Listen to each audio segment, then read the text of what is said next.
డబ్బు, అనారోగ్యం, ఉద్యోగం, వ్యాపారం, అప్పులతో బాధపడుతున్నారా? మీకోసమే లాంచ్ యువర్ ఫ్యూచర్ ప్రోగ్రామ్.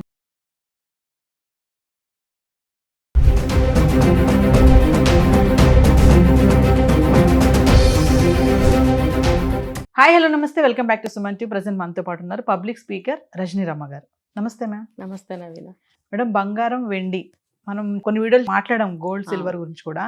మళ్ళీ రేటు పెరిగి పెరిగి కొంచెం తగ్గుతుంది, అంటే స్వల్పంగా కొంచెం తగ్గుతుందని అంటున్నారు. అయినా సరే మనం లేడీస్ ఎక్కడ తగ్గరు అనుకోండి, పండగలు వస్తున్నాయి కాబట్టి ఖచ్చితంగా బంగారం కొంటారు. మామూలుగా ఒక్కసారి క్యాజువల్గా రజనీ రమ్మ గారే బంగారం కొనాలనుకుంటే మీరు ఎలా ప్లాన్ చేస్తారు? ఒక స్టోర్కి వెళ్ళారంటే ఎలా ఐటమ్స్ చూస్తారు ఏంటి అంటే ఒక్కసారి. అంటే ఇప్పుడు సోర్సెస్, మీ సోర్సెస్ మీకుంటాయి, నా సోర్సెస్ నాకు ఉంటాయి.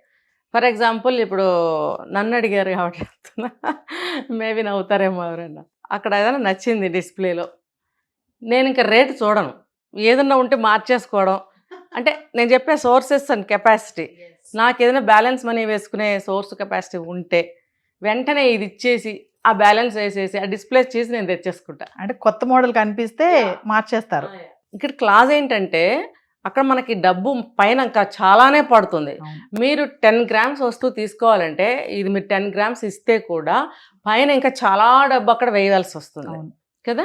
ఆ వేసే కెపాసిటీ మనకు ఉందా, లేదంటే ఆ వస్తువుకి ఈ వస్తువు ఇచ్చేస్తే చెల్లు మనకు వచ్చేస్తుంది. అది కాదు, లాభం నష్టం ఏమి ఉండదు అక్కడ. కానీ పైన వేయవలసిన అమౌంట్ ఏదైతే ఉంటుందో ఆ కెపాసిటీ మనకు ఉంటే కనుక, నన్ను అడిగారు కాబట్టి నేను తీసుకుంటా.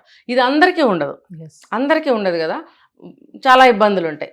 నచ్చినా కూడా దాన్ని ఎలా చూసుకుంటూ పాప వెనక నుంచి వెళ్ళిపోతుంది. ఎందుకంటే చాలా మంది మేడం బంగారం కొంచెం పెరిగినప్పుడు ఏం చేస్తారంటే, మన దగ్గర పాతదే ఉందనుకోండి మోడల్, ఇది మార్చేసి వేరేది కొనుక్కున్న ఆలోచన ఉంటుంది. మీరు అన్నారు చూసారా, పైన వేసే డబ్బులు కొంతమందికి సరిపోవు, ఉండవు అని అంటున్నారు. అంటే అసలు ఎంతవరకు కరెక్ట్ అంటారు? అలా ఓల్డ్ గోల్డ్ ఎక్స్చేంజ్ చేసి కొత్తది తీసుకోవడం కరెక్ట్ కానే కాదు. ఏంటి అంటే ఎప్పుడు వాల్యూ అప్పుడే. మనం అప్పుడెప్పుడో 100 రూపాయలకు కొన్నాం తులం బంగారం, అమ్మమ్మల కాలంలో ఆ బంగారం ఉంది ఇప్పుడు అని అంటే కూడా, ఇప్పుడు వెళ్తే ఆ తులం బంగారానికి ఇంకో తులం కొంటే ఎక్స్ట్రా మళ్ళీ వేయవలసి వస్తుంది. అంటే ఇప్పుడు ఎంత నష్టం చూడండి. అక్కడ 100 రూపాయలకి మనం కొన్నాం, ఇప్పుడు కొత్త వస్తువు ఎంత కొంటున్నాం, మరి ఆ బ్యాలెన్స్, ఆ డిఫరెన్స్ అమౌంట్ ఎంత ఎక్కువ ఉంది. ఇది నష్టమే కదా మనకి. ఇంకోటి ఆ ప్యూరిటీ, అప్పటి ప్యూరిటీ ఇప్పుడు రాదు అని చెప్తున్నారు. కాబట్టి ఏ రకంగా చూసుకున్నా సరే నష్టమే. చాలామంది ఏం చెప్తారంటే, గోల్డ్ షాప్ వాళ్ళే చెప్తారు, పాత ఆర్నమెంట్ ఉంటే దాన్ని మీరు పాడు చేయొద్దు, దాన్ని అలాగే ఉంచుకోండి. మీకు కెపాసిటీ ఉంటే కొత్త వస్తువు ఒక 10 గ్రామ్స్ అయినా 5 గ్రామ్స్ అయినా సరే కొత్తది కొనుక్కోండి అని చెప్తున్నారు. కాబట్టి ఓల్డ్ గోల్డ్ ఇప్పుడు నాలాంటి వాళ్ళు ఉన్నారనుకోండి, ఆ వస్తువు నచ్చిందంటే వేసేస్తాం కదా. అంటే ప్రౌడ్గా నేను చెప్పట్లేదు ఇది. ఇప్పుడు నాకు అవసరం లేదు, ఎవరికి ఇచ్చే అవసరం లేదు, నాకు వస్తువు నచ్చినప్పుడు దాని మీద ఒక 50,000 60,000 ఎక్స్ట్రా పడినప్పుడు నేను కట్టుకోగలను అని అనుకున్నప్పుడు, ఇది పాతదైపోయినప్పుడు, దీని మీద చాలా సంవత్సరాలైంది, ఇది అందంగా లేదు, అరిగిపోయింది అని అనుకున్నప్పుడు నేను ఇది ఇచ్చేస్తే అది తీసుకుంటా. ఆ డిఫరెంట్ అమౌంట్ ఏదైతే ఉందో అది నేను కట్టుకోగలుగుతాను. అలా చూసుకుంటే అంటే నాకు కొంచెం లాభం రాకపోయినా పర్వాలేదు, కొంచెం నష్టపోయినా నాకు నష్టం లేదు అనే స్టేజ్లో నేనున్నా. అందరూ అలా లేరు కదా. అందరూ అలా లేనప్పుడు అది మనకి నష్టమే, చాలా పెద్ద మొత్తంలో నష్టం అవుతుంది అది. ఇప్పుడు ప్రజెంట్ అయితే నేను గోల్డ్ జోలికే పోను. ఎందుకంటే ఎంత డిఫరెన్స్ అమౌంట్ వేసుకోగలిగినా అది కొంతవరకే ఉంటుంది. ఇప్పుడు మనకి ఒక 4-5 లక్షలు ఎక్స్ట్రా వేయాలి అని అనుకోండి, మనం ఆ డిఫరెన్స్ అమౌంట్ మనకు అది నష్టమే కదా. పెరిగిన ఈ శాతం మనం చూసుకుంటే ఆ డిఫరెన్స్ అమౌంట్ అనేది చాలా ఎక్కువ. నేను వేసే కెపాసిటీ నాకున్నా నేను వెయ్యను, నాకు నష్టం కలుగుతుంది, తీవ్రంగా నష్టం కలుగుతుంది. అప్పుడు నేను ఆ వస్తువు ఇష్టమైనా కూడా నేను అంత అమౌంట్ వెయ్యను. ఇక 2 చెప్పాను నేను. చూడండి, చూసుకుంటే మేడం వెండి బాగా పెరుగుతుందని అంటున్నారు. ఇప్పుడు కొంచెం తగ్గింది అనుకోండి, సరే మళ్ళీ పెరగొచ్చు తగ్గొచ్చు ఛాన్స్ ఉన్నాయి. మామూలుగా చాలా మంది మహిళలు ఏంటంటే బంగారానికి ఎక్కువ ఇంట్రెస్ట్ చూపిస్తుంటారు. మరి ఫ్యూచర్లో వెండికి చాలా ప్రాముఖ్యత ఉంటుంది, వెండి ఎక్కువ కొని పెట్టుకోండి ఇంట్లో అని కొన్ని చెప్తున్నారు నిపుణులు కూడా. అంటే మీరేమంటారు? ఇది వెండి పెరిగే శాతము చాలా ఎక్కువ, హై పెరిగేస్తుంది. మళ్ళీ కొంచెం మొన్న చూడండి 20,000 21,000 ఒక్కసారి పెరిగేసింది, మళ్ళీ 17,000 తగ్గేసింది. అంటే ఇప్పుడు వాళ్ళు అప్పుడు కొన్నా ఇప్పుడు కొన్నా తగ్గిన శాతం తక్కువ, పెరిగిన శాతం ఎంత లక్షల్లో పెరుగుతుంది. ఇప్పుడు ఎంత 2,50,000 వరకు వెళ్ళింది. అంటే మనకి ఒక సంవత్సరం క్రితం చూసుకుంటే 70-80 వేలలో లక్ష బిలో ఉంది. అంటే పెరిగిన శాతం ఎక్కువ. ఇప్పుడు మనకు తగ్గిన శాతం ఒక్కసారిగా 21,000 తగ్గింది అని అంటే మనం అనుకుంటామో చాలా బాగా తగ్గిపోయింది, ఇన్వెస్ట్మెంట్ చేసేద్దాం అనుకుంటాం. కానీ అది రాంగ్. అది టెంపరీగా అది ఓకే, కానీ లాంగ్ లాస్ట్లో అయితే మనకి గోల్డ్ చూసుకుంటే ఎక్కువగా ఒక్కసారిగా ఎక్కువగా పెరగదు, తగ్గితే కూడా ఒక్కసారిగా ఎక్కువ తగ్గదు. స్టేబుల్గా ఎప్పుడు కూడా కొంచెం కొంచెం పెరుగుతూ కొంచెం కొంచెం తగ్గుతూ ఉంటుంది. కాబట్టి అది కాన్స్టెంట్గా మనం ఇన్వెస్ట్ చేయగలిగే ఒక ప్రాపర్టీ అని మనం అనుకోవచ్చు. సో సిల్వర్ అవసరం ఉంది అనుకుంటే ఎంత అవసరమో అంతే కొనుక్కోండి మన ఇంటి అవసరాల కోసం. ఎందుకంటే బయట సిల్వర్ అనేది ఒక ఫ్యాక్టరీస్కి కానీ కంపెనీస్కి కానీ దేనికి చూసుకున్నా కూడా సిల్వర్ యూసేజ్ ఎక్కువగా ఉంది కాబట్టి ప్రొడక్షన్ తక్కువగా ఉంది, డిమాండ్ ఎక్కువగా ఉంది. అలాంటప్పుడు సిల్వర్ అనేది పెంచుతాడు, మళ్ళీ తగ్గుతాడు, వాడి ఇష్టం అనమాట. అది స్టేబుల్గా ఉండదు. సో అది మళ్ళీ 3 లక్షలకు పెరిగే ఛాన్స్ కూడా ఉందని చెప్తున్నారు. మరి బయట చూసుకుంటే మేడం ఫ్యాషన్ జ్యువెలరీ కూడా ఎక్కువ ఉంది. ఇప్పుడు ఈ బంగారంతో పోటీగానే 18 క్యారెట్స్ 14 క్యారెట్స్ 9 క్యారెట్స్ ఆర్నమెంట్స్ కూడా వచ్చేసాయి.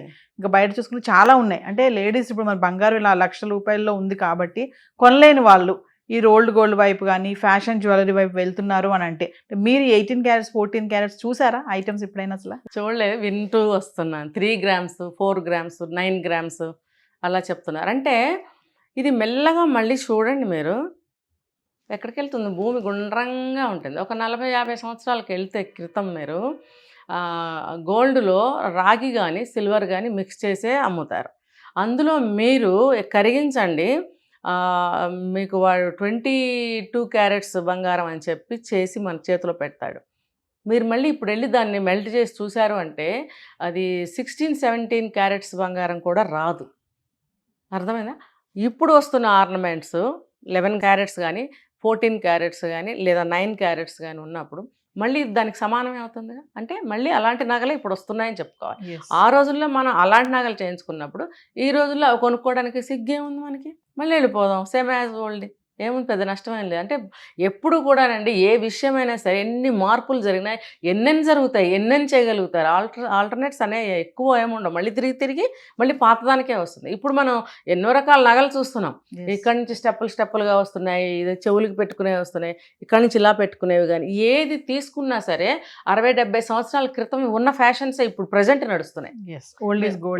మీరు చూడండి, కావాలంటే 50స్లో మూవీస్ ఏమన్నా చూడండి, 60స్లోవి ఇప్పుడు నడుస్తున్న ఫ్యాషన్ అప్పటిదే నడుస్తుంది. ఆ మూవీస్ కనుక ఇప్పుడు చూస్తే ఇప్పుడు తీసిన మూవీ లాగానే ఉంటుంది నాకైతే. మరి సంక్రాంతి వస్తుంది మేడం, మరి బంగారం ధర ఇంకా పెరుగుతుందా తగ్గుతుందా? అంటే ఛాన్సెస్ ఎలా ఉన్నాయంటే మీరు ఆల్రెడీ వార్తలు చూస్తూనే ఉంటారు కదా. అంటే మామూలుగా లేడీస్ చాలా మంది గ్యాదర్ అయితే గనక బట్టల గురించో చీరల గురించో మాట్లాడుకుంటారు. ఇప్పుడు గోల్డ్ గురించి కూడా మాట్లాడుకుంటారని చెప్తా ఉంటారు. అంటే ఈ సంభాషణ జరుగుతూ ఉంటుంది అసలు నిజంగానే? అంటే పెరిగే ఛాన్సెస్ ఎక్కువ ఉన్నాయని అనుకుంటున్నారా, తగ్గుతుంది అనుకుంటున్నారా? అంటే ఇది మనకి ఇంటర్నేషనల్ దాని మీద ఆధారపడి ఉందని చెప్తున్నారు కదా. ఉక్రెయిన్ అది యుద్ధాలు జరుగుతున్నాయి, వాటి మీద ఆధారపడి ఇది పెరగడం తగ్గడం అనేది జరుగుతుంది. సిల్వర్ కూడా మనకి ప్రొడక్షన్ తక్కువ ఉందని చెప్పుకున్నాం, డిమాండ్ ఎక్కువగా ఉందని చెప్పుకున్నాం, అందుకని వాడు పెంచడం. ఇది ఎప్పుడు చూసినా కూడా కొంచెం అంత పెరగడం మళ్ళీ తగ్గడం, మళ్ళీ కొంచెం పెరగడం మళ్ళీ తగ్గడం. అంటే పెరిగిన శాతమే ఎక్కువ కనిపిస్తుంది కానీ తగ్గిన శాతం మనకి అందుబాటులో లేదు. కాబట్టి మీరు ఎప్పుడు సంక్రాంతికే కొనండి, ఇంకోటి దీపావళికే కొనండి, అది మాత్రం మనకు అందుబాటులో లేదు ఇప్పుడున్న పరిస్థితుల్లో. నెక్స్ట్ రానున్న రోజుల్లో డబ్బుకే ఇంపార్టెన్స్ ఎక్కువగా ఉందని చెప్పి అనలిస్టులు చెప్తున్నారు. ఈ సిల్వర్ మీద పెడదామా, గోల్డ్ మీద పెడదామా, ఇలా కాకుండా మనీ ప్రాముఖ్యత ఎక్కువగా పెరుగుతుంది. మనీ ఇప్పుడు చూడండి, రూపాయి వాల్యూ తగ్గిపోయింది కాబట్టి నెక్స్ట్ రావాల్సింది ఏంటి, మనీ డిమాండ్ అనమాట. సో ఇప్పుడు డబ్బుకి ఇంపార్టెన్స్ పెరుగుతుంది, డబ్బు దాయాలి అని, డబ్బు ఇన్వెస్ట్మెంట్ ఇలా చెప్తున్నారు. కాబట్టి ఏది ఏమైనా సరే ఇప్పుడు చెప్తారు చూడు, ముందు అందులో దూకుతావా ఇందులో దూకుతావా అంటే రెండు దూకే. కాబట్టి మనకి ఏదైనా బాధ కలిగించేదే, ఏదైనా అందుబాటులో లేనిదే. అలాంటప్పుడు మనం జాగ్రత్తగా ఉండటమే. మన దగ్గర ఎంత గోల్డ్ ఉందో ఎంత సిల్వర్ ఉందో దాన్ని జాగ్రత్త పెట్టుకోవడం, మనీని ఇప్పుడు జాగ్రత్త చేసుకుంటూ ఉండాలి. పిచ్చిపోకడలకు పోయి నేనే వెళ్ళట్లేదు కొనడానికి. పిచ్చిపోకడలకు పోయి గోల్డ్ కొందామా సిల్వర్ కొందామా అనే డైలమాలో జుట్లు పీక్కోవాల్సిన అవసరం లేనే లేదు. అది ఇప్పుడు మనకు అందుబాటులో మనకు అయిపోయింది, ఆ జమానా అయిపోయింది. లేదు, ఇంకా ఉన్నదే దాచుకోవడం అంతే. ఎవరైనా సరే, మనమేమో మూవీ ఆర్టిస్టులేం కాదు, ఇంకా వేరే వాళ్ళం కాదు కాబట్టి మనకి ఎక్కడి నుంచి వచ్చి పడిపోవు డబ్బులు, గబగబా వెళ్ళి కొనేసుకుందాం అనుకోండి. మన స్థాయిని బట్టి మనం ఉండటం అనేది మంచిది. డబ్బు దాచుకోండి. Thank you.